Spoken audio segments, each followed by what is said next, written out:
Good morning all of you. BSc final में inorganic chemistry की अपनी सेकेंड यूनिट चल रही थी, magnetic properties of transition metal complex, यानी संक्रमण धातुओं की जो संकुल हैं उनकी चुंबकीय गुण हैं। ये था यूनिट का नाम। इसके अंदर ये जो आप आज अपनी ये लास्ट क्लास है इस यूनिट की, उसके बाद ये यूनिट क्या हो जाएगी, कंप्लीट हो जाएगी। सेकेंड यूनिट में अपनी जो इससे पहले वाली क्लास थी इस यूनिट की, उसके अंदर हम भी ये टॉपिक चल रहा था, application of magnetic moment data for 3D metal complex, यानी 3D धातुओं के संकुलों के लिए चुंबकीय आघूर्ण के आंकड़ों के जो अनुप्रयोग हैं वो चल रहे थे। एक अनुप्रयोग है, एक एप्लीकेशन हमने पढ़ लिया था।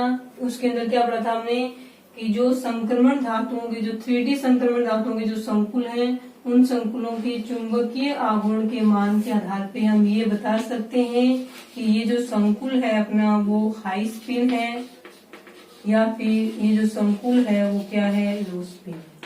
इसके हमने एक एग्जाम्पल पढ़ लिए थे और एक एग्जाम्पल आपको करने के लिए दिए थे। ठीक है, तो ये था अपना इसका फर्स्ट एप्लीकेशन। उसके बाद अपना जो इसका सेकंड एप्लीकेशन है वो हमें पढ़ना है। दो ही एप्लीकेशन है आपके सिलेबस में। ठीक है, सेकंड एप्लीकेशन ये रहेगा कि वे संकुल जिनके अंदर लिगेंड की संख्या 4 होती है, लिगेंड की संख्या के द्वारा ही संकुल की ज्यामिति का निर्धारण है वो किया जाएगा। तो वे संकुल जिनके अंदर लिगेंडों की संख्या 4 होती है, वे संकुल DsP2 संकरण के द्वारा वर्ग समतलीय संकुल, स्क्वायर प्लेनर संकुल तथा sp3 संकरण के द्वारा चतुष्फलकीय संकुल है वो बनाते हैं। ये होता है वैसे। लेकिन 4 लिगेंड वाले जो संकुल हैं, जिनके अंदर 4 लिगेंड जुड़े हुए हैं, उनके चुंबकीय आघूर्ण के मान के आधार पर हम ये बता सकते हैं कि वो संकुल DsP2 संकरण के द्वारा वर्ग समतलीय संकुल बनाएगा या फिर वो संकुल sp3 संकरण के द्वारा चतुष्फलकीय संकुल बनाएगा। तो इसमें क्या लिखेंगे कि 4 लिगेंडों वाले संकुल के चुंबकीय आघूर्ण के मान के आधार पर हम यह बता सकते हैं कि वह संकुल DsP2 संकरण के द्वारा वर्ग समतलीय संकुल बनाएगा या फिर sp3 संकरण के द्वारा चतुष्फलकीय संकुल बनाएगा। कहने का मतलब है कि चुंबकीय आघूर्ण के मान के आधार पर संकुल की ज्यामिति, संकुल की ज्योमेट्री का निर्धारण किया जाता है। ठीक है, तो देखिए इसके अंदर एग्जाम्पल, ये इसका एप्लीकेशन है। इसका एग्जाम्पल क्या रहेगा वो देखिए आप।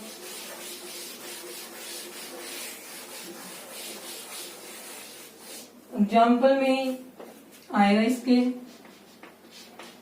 कि निकल के ये दोनों संकुल NiCN4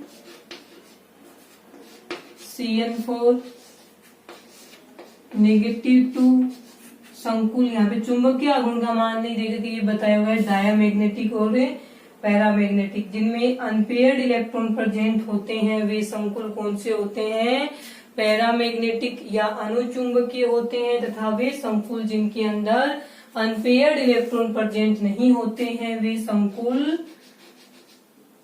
डायामैग्नेटिक या प्रतिचुंबकीय संकुल कहलाते हैं। इस संकुल के लिए क्या लिखा जाएगा कि ये संकुल कैसा है, कैसा होगा ये संकुल, प्रतिचुंबकीय, हिंदी में और इंग्लिश में इसको क्या बोलते हैं, डायामैग्नेटिक।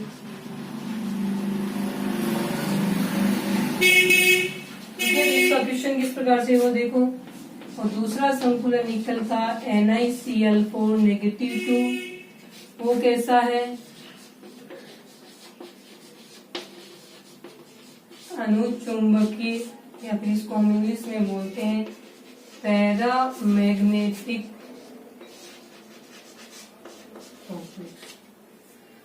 ठीक है, तो क्वेश्चन ये इस प्रकार से आएगा कि NiCN4 -2 संकुल प्रतिचुंबकीय तथा NiCl4 नेगेटिव 2 संकुल अनुचुंबकीय प्रकृति का होता है। इस आधार पर इन दोनों संकुलों की ज्यामिति का निर्धारण कीजिए। या चुंबकीय आघूर्ण के मान दिए, सीधी सी बात है, इसके अंदर चुंबकीय आघूर्ण की वैल्यू 0 से ज्यादा होगी, 0 के बराबर नहीं होगी, जबकि इनके लिए चुंबकीय आघूर्ण है वो क्या आएगा, 0 आएगा। यानी इनके अंदर number of unpaired electron present होते हैं, जबकि इनके अंदर नंबर ऑफ अनपेयर्ड इलेक्ट्रॉन क्या होंगे, 0 होंगे। तो क्वेश्चन ये है कि NiCl4 नेगेटिव 2 संकुल प्रतिचुंबकीय प्रकृति का होता है, जबकि NiCl4 नेगेटिव 2 संकुल अनुचुंबकीय प्रवृत्ति का होता है। ये दिया हुआ आएगा क्वेश्चन में। तो इनकी इस चुंबकीय प्रवृत्ति के आधार पर इन दोनों संकुलों की ज्यामिति समझाइए या ज्यामिति का निर्धारण कीजिए। अब दोनों को बारी बारी से पढ़ेंगे। देखिए इसके अंदर पहले इसको पढ़ लेते हैं, NiCl4 वाले को। देखिए इसके अंदर सबसे पहले हम इसका आईपीएच नाम लिखते हैं, तो क्या लिखा जाएगा, टेट्रा साइनो न्यूक्लिएट। यहाँ पे इसकी ऑक्सीडेशन स्टेट लिखेंगे और यहाँ पे लिख देंगे आयन। आयन है ना, ये ऋण आयन है, तब इसका आयन लिख दिया। अब इसकी ऑक्सीडेशन स्टेट ज्ञात करेंगे हम। तो ज्ञात करने उसकी अक्ष प्लस में एक Cn की -4, संख्या इनकी 4 है तो -1 से गुणा करेंगे। एक संकुल की -1 होती है, संख्या 4 तो 4 से गुणा कर दिया, इज इक्वल टू -2। अक्ष -4 इज इक्वल टू -2, अक्ष इज इक्वल टू -2, 4 इस साइड जाएगा, प्लस का 4 बनाएगा तो अक्ष इज इक्वल टू +2। तो इस संकुल में निकल की ऑक्सीडेशन स्टेट क्या है, +2 है, तो इसको रोमन लेटर में लिख देंगे। सबसे पहले तो ये इतना काम करना है, आईपीएच नाम, उसके बाद में ये लिखना ऑक्सीडेशन स्टेट याद करना है। उसके बाद क्या करना है वो देखेंगे। उसके बाद हमें निकल और +2 ऑक्सीडेशन स्टेट में इस संकुल में निकल 28 पे आता है, इसका इलेक्ट्रॉनिक विन्यास लिखेंगे तो ये आएगा आर्गन। इसके बाद में आता है 3D8 4s2।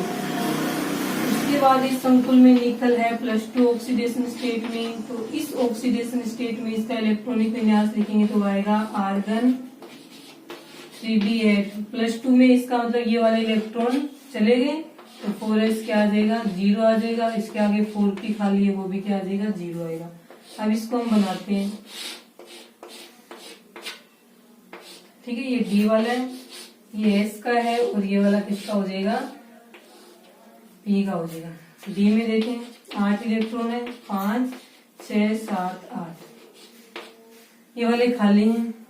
उसके बाद नीचे आएगा इसके अंदर Cn के लिए, ठीक है, यहाँ पे लिखा जाएगा। इसके बाद लाइन, चूंकि Cn नेगेटिव, अब Cn नेगेटिव जो साइनाइड लिगेंड है वो आपको भी पता है कैसा होता है, जो स्पेक्ट्रोकेमिकल सीरीज पढ़वाई थी इससे पहले वाले यूनिट में, उसके अंदर देखें कि Cn नेगेटिव है वो स्ट्रॉन्ग में है या वीक में है।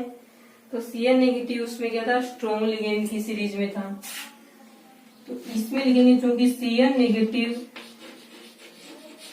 स्ट्रॉन्ग लिगेंड होने के कारण यह है धातु आयन के इलेक्ट्रॉनों का युग्मन कर देता है, यानी यहाँ पे क्या हो जाएगी, पेयरिंग हो जाएगी।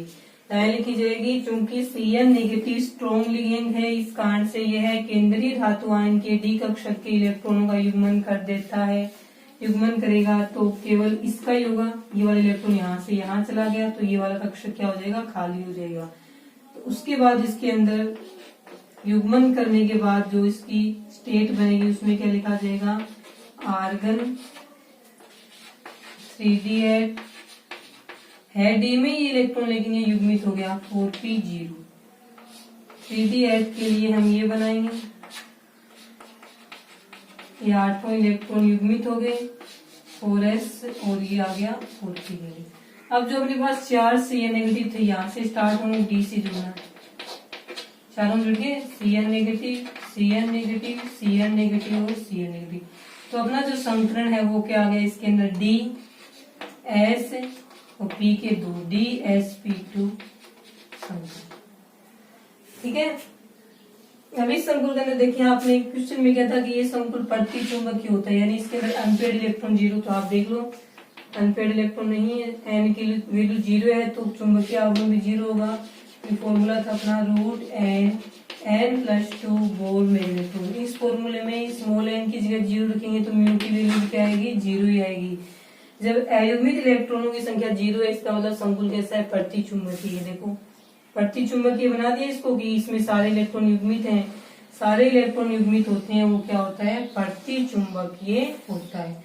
तो संकरण आ गया इसमें DsP2, और DsP2 संकरण वाले के लिए हमने क्या बताया था कि ज्यामिति कैसी होगी, स्फीयर प्लेनर, यानी वर्ग समतलीय ज्यामिति है वो इसकी हो जाएगी। अब इसकी ये ज्यामिति बनाएंगे हम। वर्ग समतलीय ज्यामिति किस प्रकार से बनेगी वो देखें। निकल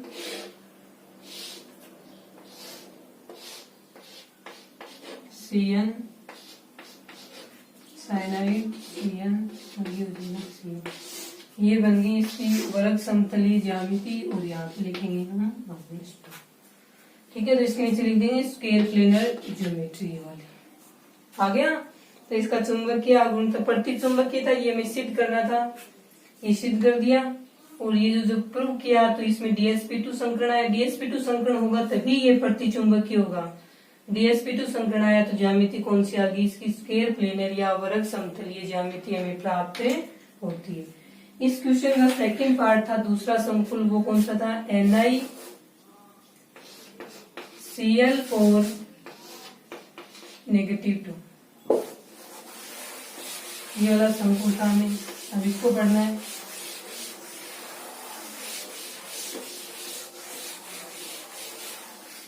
देखें दूसरा संकुल रहेगा अपना NiCl4 -2। ठीक है, इस संकुल के लिए ये बोला अपने कि इसके लिए एन की वैल्यू जीरो नहीं होती है, कुछ ना कुछ अयुग्मित इलेक्ट्रॉन होंगे तो म्यू भी जीरो नहीं होगा। म्यू जीरो नहीं होगा तो ये संकुल है वो कैसा होगा, पैरामैग्नेटिक, या फिर हिंदी में बोलेंगे इसको हम अनुचुंबकीय होगा। यानी इसके अंदर अयुग्मित इलेक्ट्रॉन प्रेजेंट होंगे, अयुग्मित इलेक्ट्रॉन प्रेजेंट होंगे तो इसमें कुछ ना कुछ चुंबकीय आघूर्ण है वो पाया जाता है। ये हमें सिद्ध करना है, उसके आधार पे हमें संकुल की ज्यामिति बनानी है।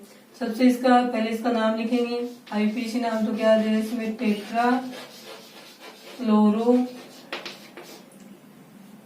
निक्लेट आयन।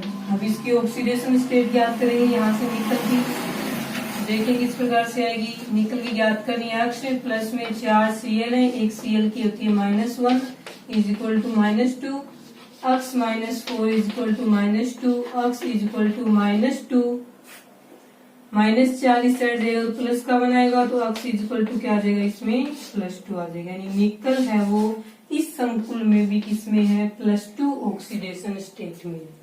आईपीसी नाम, ऑक्सीडेशन स्टेट ज्ञात करनी।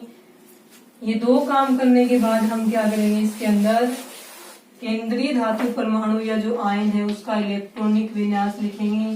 तो इलेक्ट्रॉनिक विन्यास में वही आ जाएगा, आर्गन 3D4S2।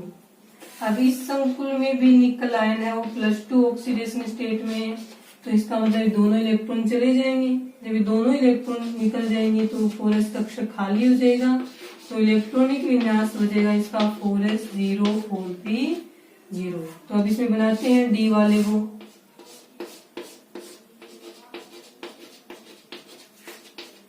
आठ हो गए, उसके बाद में 4s वाला खाली है और 4p वाला भी क्या है, खाली है। उसके बाद में यहाँ पे लिखा जाएगा, लिगेंड की तरफ ध्यान देंगे हम। इतना करने के बाद लिखा जाएगा चूंकि Cl नेगेटिव एक वीक लिगेंड होता है, इस कारण से ये है केंद्रीय धातु परमाणु या आयरन के डी कक्षक के इलेक्ट्रॉनों का युग्मन नहीं कर पाता है। ये लाइन लिखी जाएगी यहाँ पे कि चूंकि Cl नेगेटिव आयन या Cl negative ligand weak ligand या दुर्बल लिगेंड होने के कारण यह है केंद्रीय धातु परमाणु या केंद्रीय धातु आयन के डी कक्षक के इलेक्ट्रॉनों का युग्मन नहीं कर पाता है। अब यहाँ पे पेयरिंग नहीं होगी, युग्मन नहीं होगा, तो ये इलेक्ट्रॉन दोनों अयुग्मित अवस्था में ही रहेंगे। जब ये अयुग्मित अवस्था में रहेंगे तो इसके अंदर क्या आएगा, वापिस लिखते हैं इसका इलेक्ट्रॉनिक विन्यास।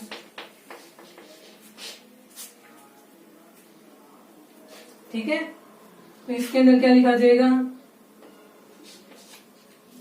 वापिस ये आएगा आर्गन 3D8 4s0 4p0, वापिस वही सेम कंडीशन बन जाएगी। ठीक है, ये बना ली। इतना करने के बाद हमें चारों Cl नेगेटिव हम उनको यहाँ पे जोड़ना है। तो यहाँ तो जुड़ेंगे नहीं क्योंकि एक एक अयुग्मित इलेक्ट्रॉन है, लिगेंड वहां जुड़ेंगे जहां से वेकेंट ऑर्बिटल प्राप्त होता है। चारों Cl नेगेटिव यहाँ पे जुड़ जाएंगे। संकरण कौन सा हुआ है, यहाँ पे देखो sp के 3 है, तो संकरण हो गया sp3 संकरण। और sp3 संकरण होता है उन यौगिकों की ज्यामिति कैसी होती है, टेट्राहेड्रल ज्योमेट्री या चतुष्फलकीय ज्यामिति है वो उनकी होती है। अब हमें इसकी चतुष्फलकीय ज्यामिति बनानी है, वो देखें।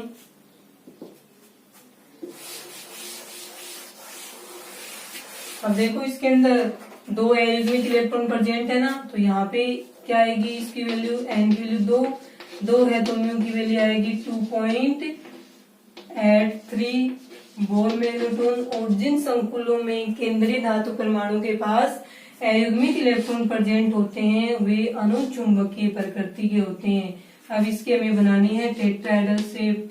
देखें इसके अंदर Cl Cl Cl और ये Cl, ये वाली होती है इसमें -2। ठीक है, ये है NiCl4 -2 की टेट्राहेड्रल ज्योमेट्री या टेट्राहेड्रल स्ट्रक्चर। बना लो इसे।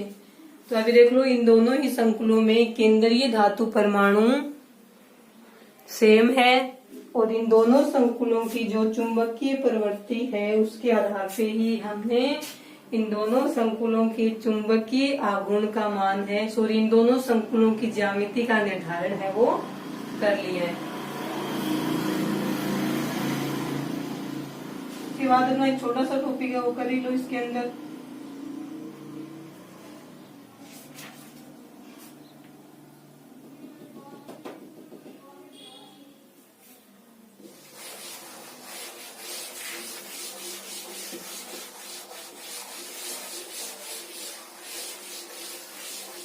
टॉपिक रहेगा अपना ऑर्बिटल कंट्रीब्यूशन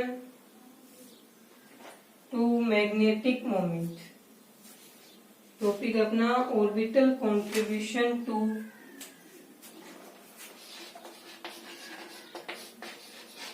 ऑर्बिटल, हालांकि पूछा हुआ नहीं है ये, सिलेबस में तो पढ़ लो। Orbital contribution to magnetic moment यानी चुंबकीय आघूर्ण में कक्षकों का योगदान। ठीक है, ये हमें इसके अंदर पढ़ना है। तो इसके अंदर देखो पहली लाइन क्या लिखी जाएगी, ज्यादातर हमने देखा है कि जो चुंबकीय आघूर्ण होते हैं संकुलों के, उनके अंदर d ऑर्बिटल्स हैं वो ही क्या करते हैं, कॉन्ट्रीब्यूशन करते हैं। यानी जो संकुल यौगिक होते हैं उनमें केंद्रीय धातु परमाणु या आयन के जो d कक्षक हैं केवल वे कक्षक ही चुंबकीय आघूर्ण में अपना योगदान देते हैं। अब इनमें से भी कौन से d कक्षक देंगे वो पढ़ना है हमें। तो सेकंड लाइन इसमें क्या लिखी जाएगी, फर्स्ट तो ये लिखेंगे कि अधिकांशतः संकुल यौगिकों के केंद्रीय धातु परमाणु या आयन के d कक्षक ही चुंबकीय आघूर्ण में अपना योगदान देते हैं। सेकेंड लाइन इसमें क्या लिखी जाएगी, केवल केंद्रीय धातु परमाणु या आयन के वे d कक्षक जो किसी भी अक्ष के सापेक्ष किसी एंगल पर उनका घूर्णन करवाया जाए या रोटेशन करवाया जाए तो उस रोटेशन के बाद में यदि वे दूसरे d कक्षक में परिवर्तित हो जाते हैं, देखो 5 d कक्षक थे, ठीक है, 5 के नाम थे dxy, dyz, dxz, dx square y square और ये था dz स्क्वायर।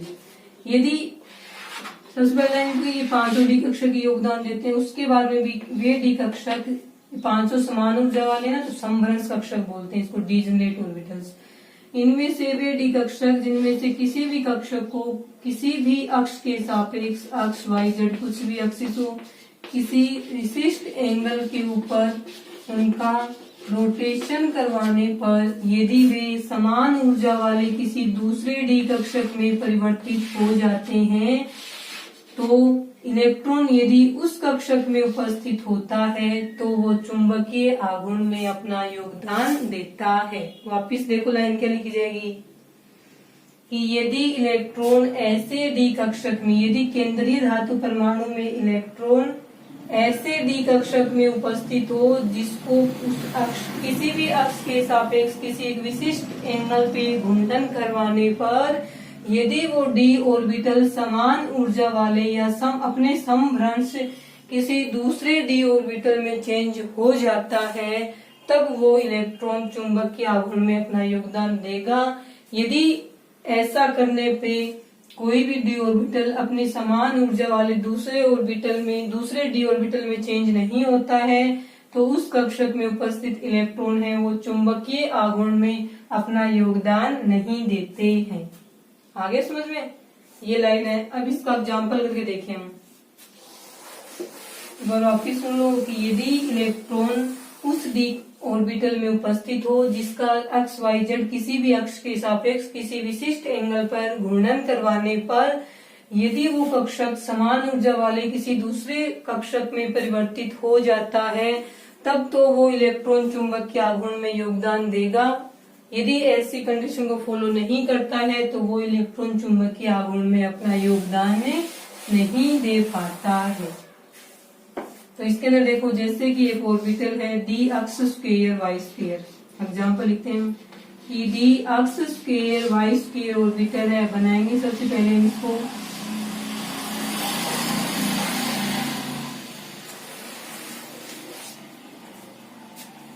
ठीक है, ये अक्ष एक्सिस है, ये वाई है और ये जेड है। अक्ष स्क्वायर वाई स्क्वायर इस प्रकार से बनेगा,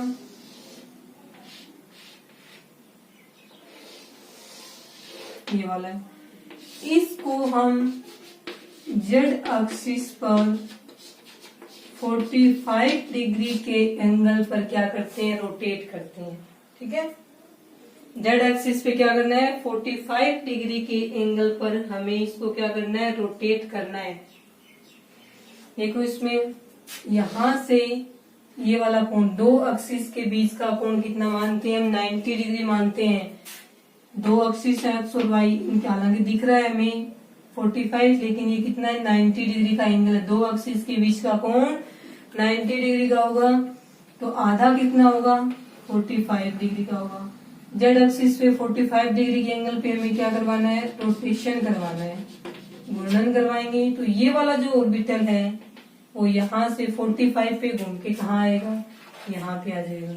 ये वाला 45 पे घूम के यहाँ आएगा, ये वाला 45 पे घूम के यहाँ पे आ जाएगा, और ये वाला 45 पे घूम के यहाँ पे आ जाएगा। देखिए इसमें क्या बनेगा,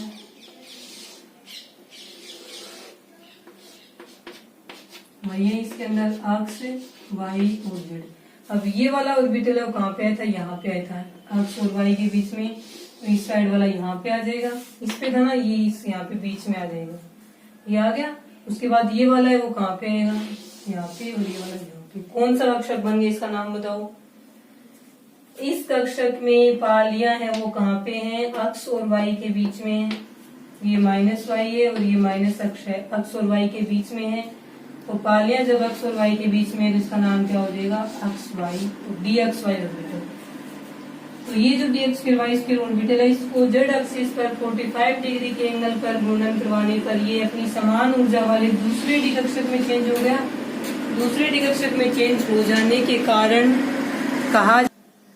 तो क्या कहा जाएगा इसके अंदर, यदि इलेक्ट्रॉन इस कक्षक में उपस्थित है, क्योंकि ये कक्षक इतनी डिग्री की रोटेशन पर दूसरे समान ऊर्जा वाले डी कक्षक में चेंज हो गया, तो यदि इलेक्ट्रॉन इस कक्षक में होगा तो वो चुंबकीय आघूर्ण में अपना योगदान देगा।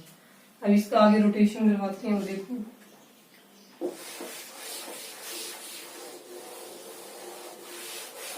इस साइड करवा लेते हैं इसका रोटेशन। वही जेड एक्सिस पे रोटेशन करवाएंगे, लेकिन रोटेशन रहेगा 90 डिग्री एंगल पे। रोटेशन करवाएंगे इसमें 90 डिग्री के एंगल पे। ये देखो, चलिए बना लेते हैं।